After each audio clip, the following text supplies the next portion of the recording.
Hi, this is Drew Jones of Drewsguitarshop, and today I wanted to talk about pulling the old original nut off of a vintage Yamaha guitar.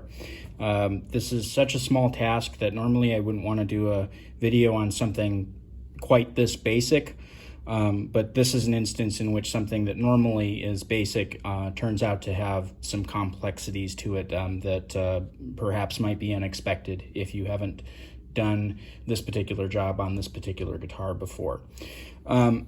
Usually when we go to remove a nut on a guitar, we'll use like a little mallet like this, and we'll put a little block of wood up against the nut and we'll give it a tap.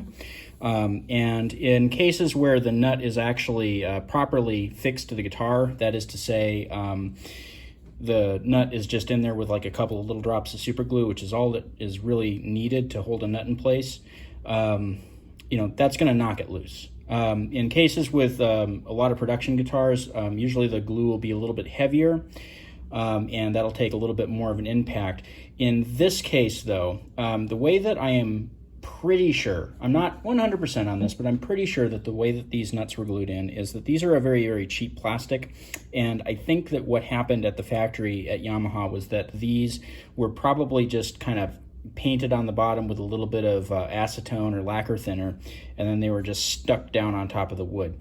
Because when you pull one of these nuts off, what you'll see is complete adhesion all the way across on the bottom of the nut, and that also creates some problems in removing it. So I'll just tell you right now that if you go ahead and just use that normal method of just shocking it loose, without any of the prep work that I'm about to show you, what you're going to end up doing is you're going to end up taking a whole lot of wood with you. And so all of this stuff behind the nut here, sometimes even some stuff here on the side, is going to come ripping out with that nut.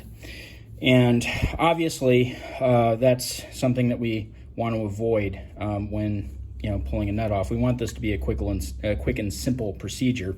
Unfortunately, this is not going to be a quick and simple procedure, even with the prep steps that I'm going to show you, and I'll talk about kind of the stuff that has to happen after. The first prep step that I'm going to show you is something that you might consider doing anyway, just on most guitars, just in case somebody's gone in and stuck a whole bunch of super glue or something on the bottom of a nut and put it in. You never know what you're going to find when you're trying to undo a glue joint. Even if it's a stock part, you don't know who was working at the factory that day. You don't know if they came in sober, etc., etc., etc. You don't know what's under there. It's a good idea to score around the nut.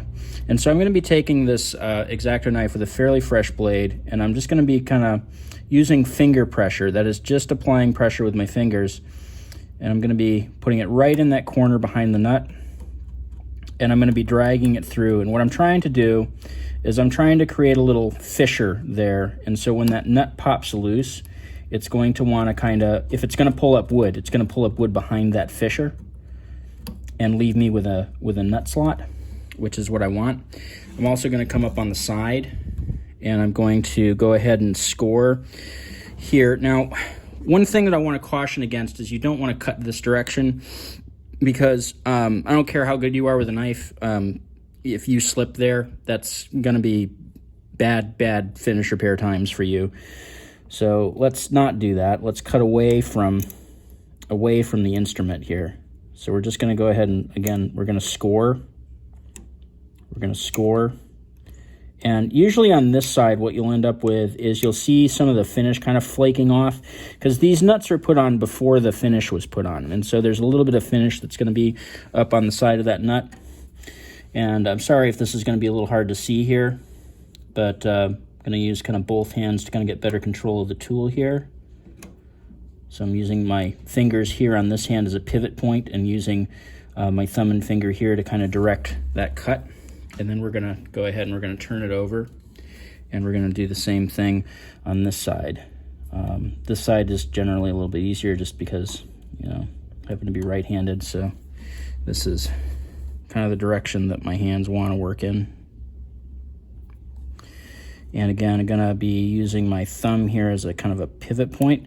So this is being held securely, and then this is what's moving.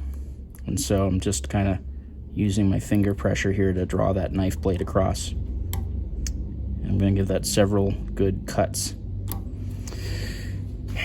So after that's done, I'd also like to recommend that you kind of come over here on the corners and just give it a little bit of a bite with a knife. And that's just because sometimes there's a little bit there that didn't quite get hit with the knife, and you definitely don't want to tear out around these corners, because that's a particularly hard place to fix with finish damage. And so I'm going to go ahead and I'm going to move this over here just a little bit so that you can kind of get more of a sense of what I'm going to do here.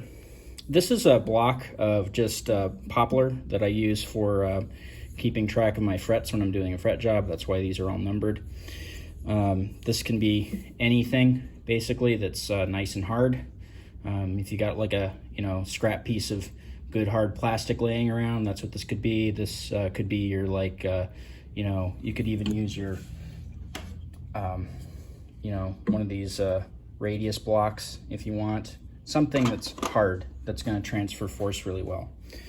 And then this is just my normal fretting mallet.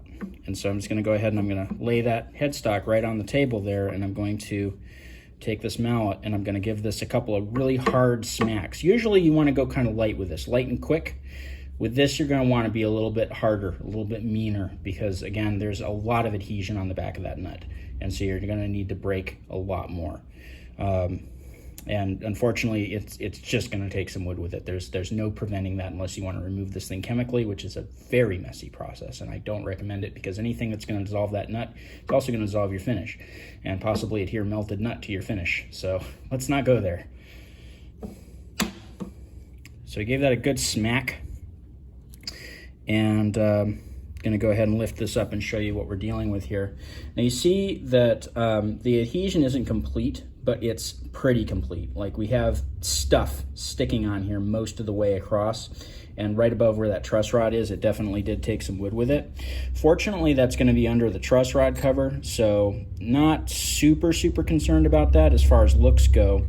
And the other thing is that because of the wood that this took with it, so you can see the little flecks of wood on here, not quite as much as I'm used to in this particular case, but oftentimes what you'll see is just wood kind of ripped out in various places along here. What you're going to have to do is you're going to have to use a nut seating file. The tools that I use for this are kind of a combination of a few different things.